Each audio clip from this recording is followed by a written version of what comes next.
só 2 dias de paralisação, mas o suficiente para provocar pânico e muitos prejuízos.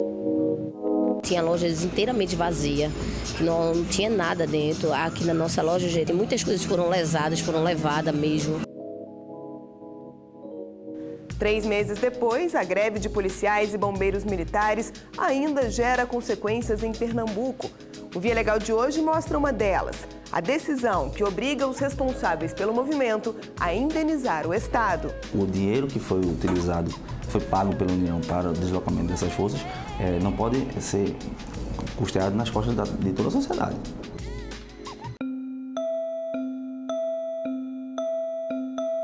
A gente também mostra um problema que já dura 32 anos e ameaça o projeto de geração de energia nuclear brasileiro: a falta de depósito definitivo para receber o lixo atômico. E tem muito mais no Via Legal, que começa agora.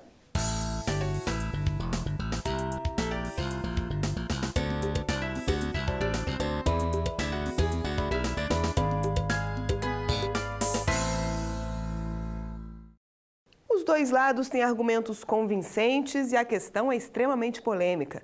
Enquanto profissionais da área médica defendem a presença de estudantes nas salas de exame, alguns pacientes encaram esse tipo de atendimento como uma invasão à privacidade. O Via Legal de hoje discute esse impasse envolvendo a formação de futuros médicos. Diante da falta de acordo, a palavra final virá da Justiça. No dicionário Aurélio, a palavra residente tem alguns significados. Um deles se refere ao médico que mora num hospital, ou melhor, trabalha. É a parte prática do curso, quando o pós-graduando atua sob a orientação de médicos especialistas.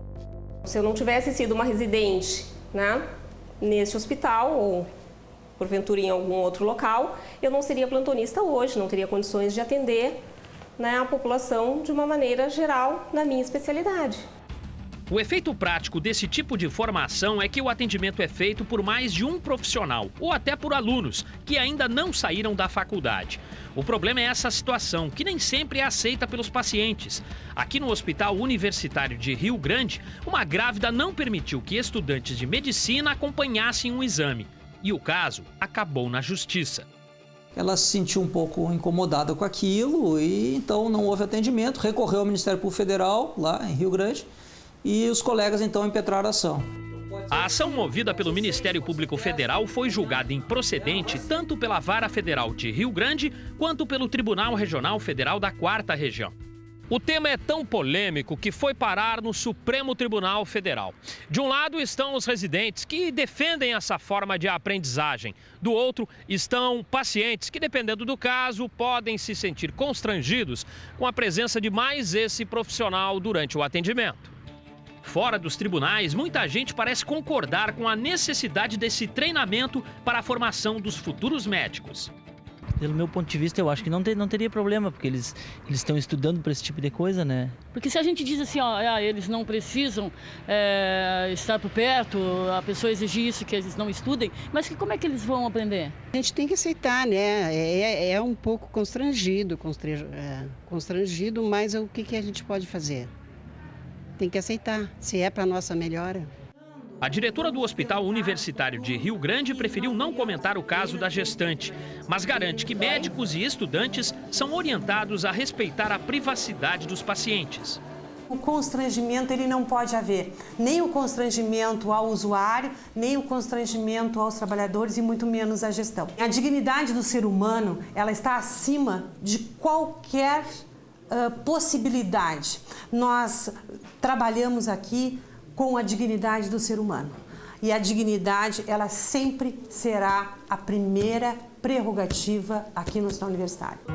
Quem levou o caso ao Supremo foi esse Procurador Regional da República, que insiste, dependendo da situação, expor a intimidade do paciente pode ferir a dignidade humana. Ele concorda com a presença de estudantes e residentes, mas defende que é preciso ter bom senso na aplicação dessa regra. O que está dito hoje, salvo o melhor juízo, é o seguinte: se tu não permitires que outros médicos, que outros estudantes, que vão ser médicos amanhã ou depois, que outros estudantes assistam o teu exame, tu não vai ser negado. Imagina aquele cidadão lá do fundo da instância, por volta dos seus 50 e poucos anos, que é convencido Depois de sabe-se lá quanto tempo a fazer um exame de próstata, ele encilha o cavalo dele, vai até a universidade para fazer o tal de exame de próstata e é posta essa condição. E ele diz não. E ele assim não faz. E porventura, nesse exemplo que a gente esteja dando, esse cidadão veio desenvolver um câncer de próstata daqui 2 ou 3 anos e possa até falecer disso. O que vai ser mais danoso? Os estudantes que ficaram sem assistir aquele exame específico ou esse cidadão, no exemplo figurado, que vinha a falecer porque não se impôs aquela condição?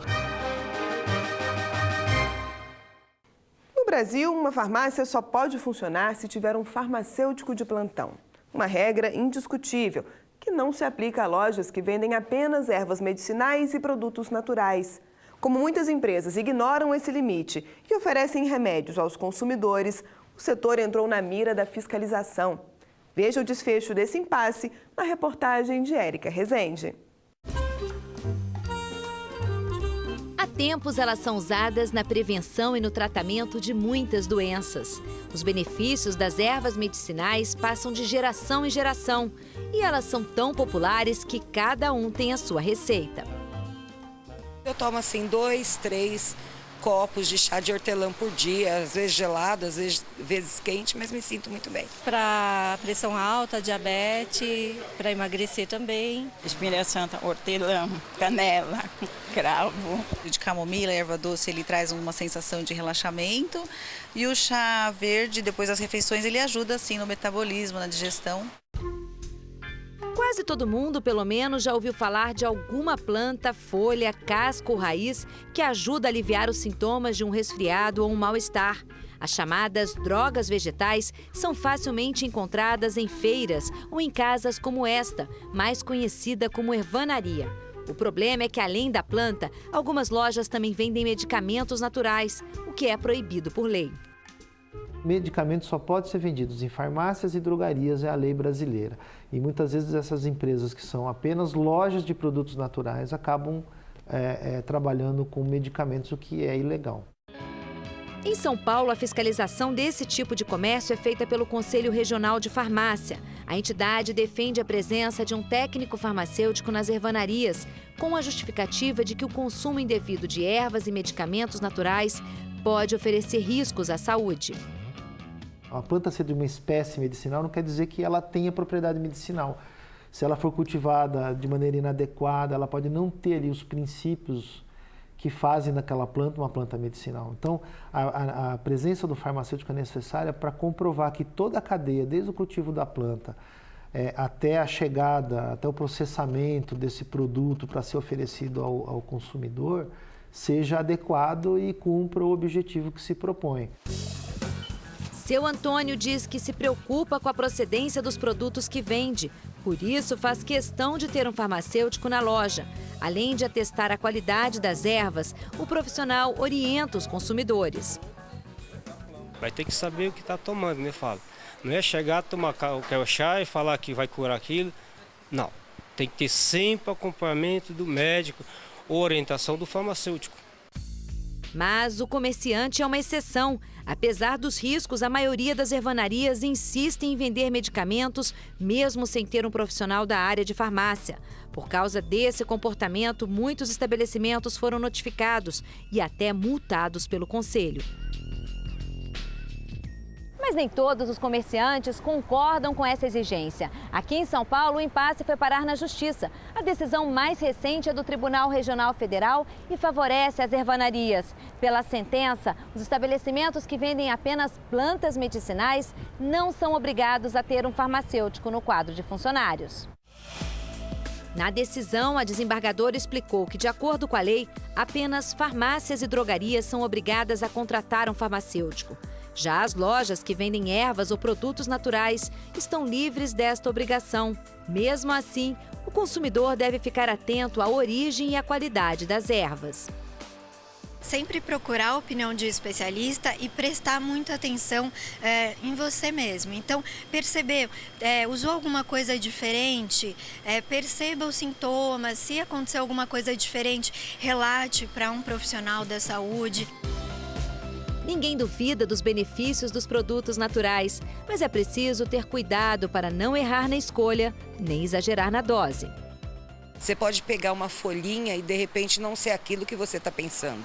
É muito difícil a pessoa ter conhecimento de ervas, né? A gente pode sentir pelo paladar, pelo próprio cheiro da erva, mas é complicado. Eu acho que a segurança acima de tudo. É saúde, né? Não pode se brincar com saúde. É vida, né?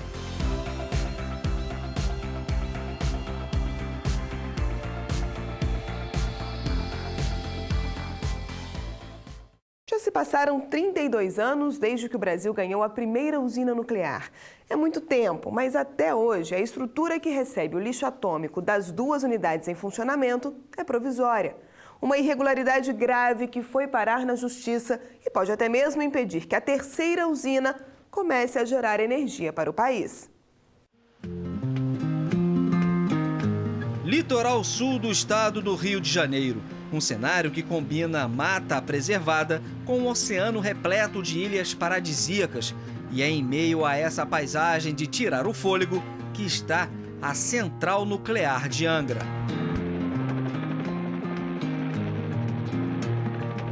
Angra 1 levou 14 anos para ficar pronta. Começou a funcionar em 1982. Depois veio Angra 2 e a expectativa é que Angra 3 entre em operação em 2018. Juntas, as usinas ocupam uma área de 138 mil metros quadrados. As 2 unidades já em operação geram o equivalente a 1/3 da energia elétrica consumida no estado do Rio de Janeiro, ou 3% da geração nacional, o suficiente para atender 3,5 milhões de pessoas. Tão importante quanto a energia que uma usina nuclear produz é o resíduo gerado por ela. E até hoje, o destino final do chamado lixo atômico se transformou num desafio aos países que usam esse tipo de geração de eletricidade. No Brasil, não é diferente, só que aqui a discussão foi parar nos tribunais. Os rejeitos das usinas nucleares são classificados em 3 categorias. Os de baixa atividade são aqueles resultantes do trabalho no dia a dia da usina, como botas, luvas e macacões usados pelos funcionários. Os de média atividade também decorrem do funcionamento normal da usina. A diferença é que eles estão em filtros e resinas que servem para purificar a água do sistema. Já os de alta atividade, que contêm os elementos combustíveis, ficam dentro das usinas em piscinas de resfriamento. Estas imagens foram gravadas em um dos setores mais restritos do depósito de lixo nuclear. Elas registram a movimentação de material radioativo.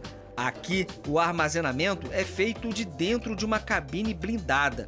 A proteção inclui as janelas, que possuem 3 camadas. O operador não tem nenhum contato com o material, que é colocado em células por meio de um controle remoto com a ajuda de várias câmeras de monitoramento.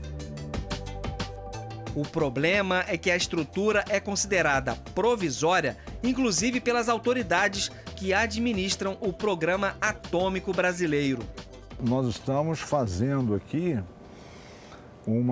obras, né, que na verdade não seriam necessárias. Quer dizer, é um depósito inicial. Um depósito inicial a gente entenderia que fosse por quanto tempo? 1 década. Mas se você vê, nós estamos com a usina 1 em operação desde 1982, vendendo energia desde 85. Então eu estou falando de 30 anos. Né? Então tem que haver uma definição. Em 2007, o Ministério Público Federal propôs uma ação civil pública questionando o local onde os resíduos nucleares ficam armazenados. O processo é contra a Comissão Nacional de Energia Nuclear, a Eletronuclear e a União. Em 2012, a Justiça Federal condenou os 3 réus a incluir no orçamento os recursos necessários para a projeção, construção e instalação de depósito definitivo para os rejeitos radioativos do lixo atômico. O prazo para as providências era de 1 ano, mas como houve recurso, os efeitos da sentença estão suspensos. Em nenhum momento eles falam que não devem fazer, mas pior, em nenhum momento eles apontam um cronograma apto a ser cumprido de forma transparente e de forma que informe a população. A resposta desses órgãos são: deixe tudo que está sob controle. Sim, só que eles precisam prestar informações, eles precisam mostrar dentro de um cronograma que estão aptos a cumprir. E até o momento não fizeram. João Carlos trabalha há 40 anos na Central Nuclear de Angra. Chegou no início da operação e acompanhou de perto as discussões sobre os riscos ambientais das usinas. Hoje está diretamente envolvido no desafio de encontrar um destino definitivo para o lixo atômico. Uma condição para que Angra 3 seja autorizada a funcionar. Na parte que me cabe, como, vamos dizer assim, dirigente da eletronuclear, eu estou fazendo a minimização da produção e armazenando com os melhores requisitos possíveis para ganhar tempo, dando a todos os órgãos responsáveis por essa definição tempo para que isso aconteça.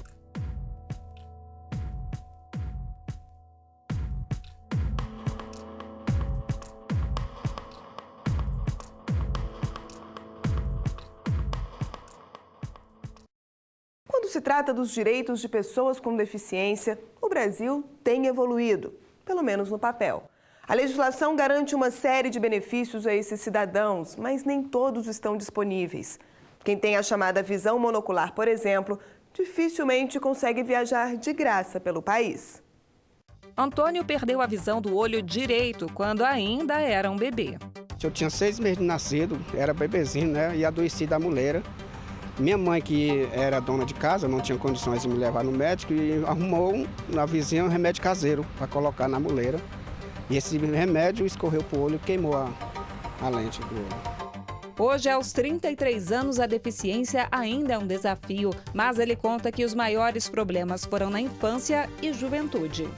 Deixei de fazer meu ensino médio por isso e só, e também andar na claridade, não conseguia. À noite não podia acender lâmpada, eu tinha que andar de óculos escuros, porque doía muito, e doía tanto que esse aqui também começava a encher de lágrima. Para pegar o ônibus, quando eu estava na parada, eu colocava a mão no olho, para poder focar melhor, porque se eu tirasse assim eu não conseguia ver nada, embaçava. Com a ajuda de amigos, o auxiliar de serviços gerais conseguiu colocar uma prótese no olho. O procedimento foi feito em um hospital particular de Brasília. A vida ficou mais confortável, apesar dele continuar enxergando apenas com o olho esquerdo. Eu fui 2 cirurgias nesse olho. Fiz a primeira, né? Foi a retirada de córnea, foi colocado um globo ocular, uma esfera, para movimentar a prótese. Com 2 anos houve rejeição. O organismo expulsou a esfera, eu tinha que fazer outra cirurgia urgente. Por causa da deficiência, Antônio pode usar o transporte público dentro da cidade sem pagar pelas passagens, mas não os ônibus interestaduais. Uma lei de 1994 garante o passe livre no transporte coletivo interestadual a pessoas carentes que tenham alguma deficiência. Mas o conceito de deficiência visual descrito na lei federal não inclui quem enxerga por apenas um dos olhos, ou seja, quem tem a chamada visão monocular. Pela norma, só tem direito à gratuidade quem é considerado cego ou com impossibilidade de qualquer correção artificial. A falha da legislação tem dificultado a vida de muitos deficientes. Em Brasília, uma portadora de visão monocular recorreu à Justiça Federal para ter o benefício. Em primeira instância, o pedido foi negado. Ela procurou, então, o Tribunal Regional Federal da Primeira Região e conseguiu o passe livre interestadual. Nada mais justo do que garantir àqueles que precisam, porque assim enquadrados na lei como deficientes físicos, desde que demonstre também os demais requisitos, tais como a hipossuficiência financeira, portador de uma remuneração ou de um salário de até 2 salários mínimos, correspondente a 2 salários mínimos, tem direito ao passe livre. Antônio, que também poderia viajar de graça, reclama da burocracia para ter acesso ao benefício. Pediram cartão de vacina, pediram data, tudo que exame de tempo que eu era bebê, essas coisas tudo. Eu não tenho essa documentação. Para as pessoas que têm o tipo de deficiência, esse benefício é muito importante, viu? Porque vai que a pessoa não está podendo trabalhar no momento, ou nem aposentado e não tem condições de viajar. Aí com o passe interestadual é benefício importante.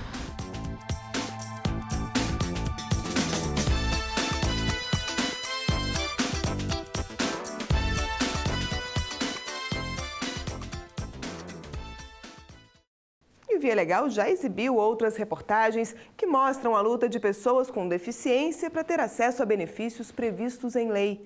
Você pode rever esses programas acessando nossos canais na internet.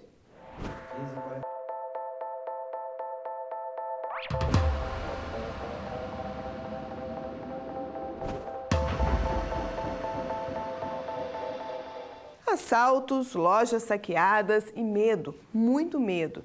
Essas sensações foram experimentadas no mês de maio por moradores de Recife e da região metropolitana, consequências da greve de policiais e bombeiros. O movimento foi considerado ilegal pela Justiça e agora pode custar caro para os responsáveis pela mobilização.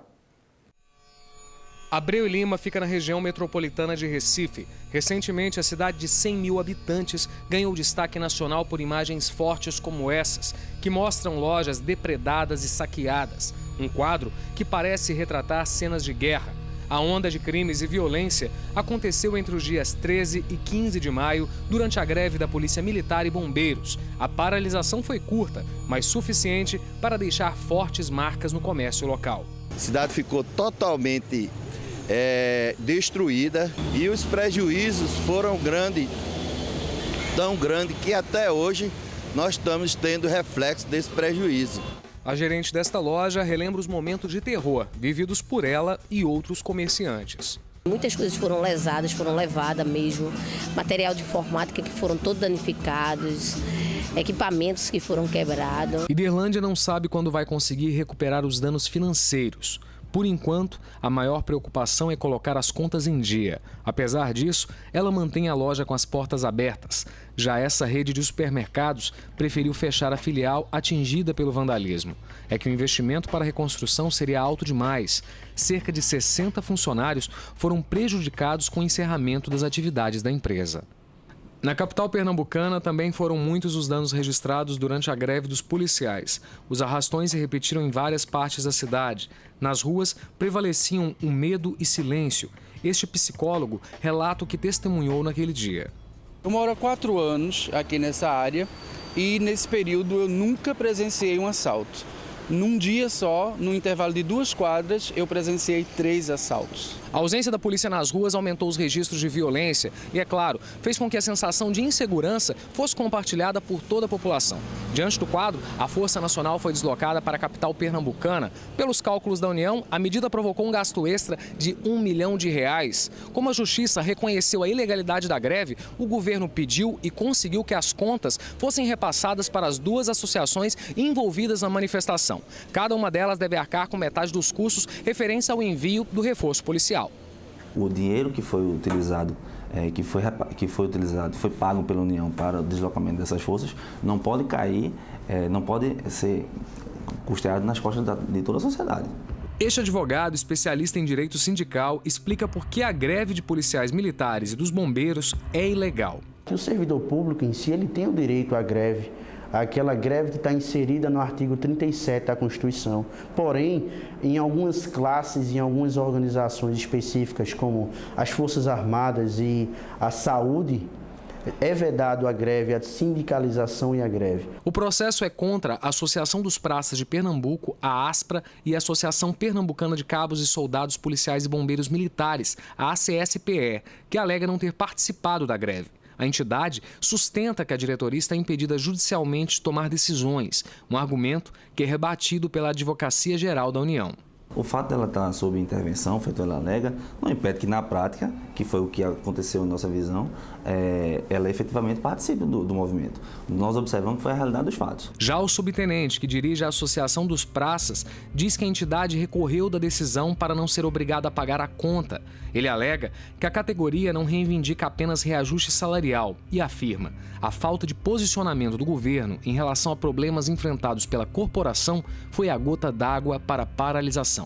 Porque o policial ele não pode ir para a rua sem ter a sua proteção, né? Ele é para combater a criminalidade, combater os crimes, combater os assaltos a banco, tudo.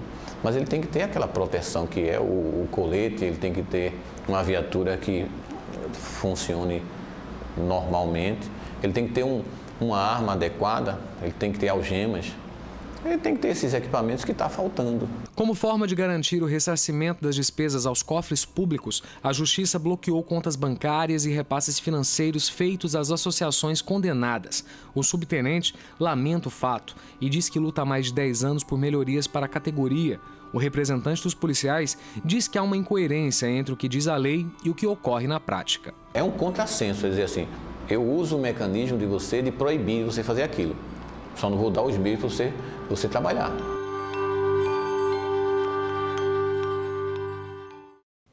Nosso programa está terminando. Na próxima semana tem outras reportagens sobre assuntos que foram decididos na Justiça Federal. Até lá!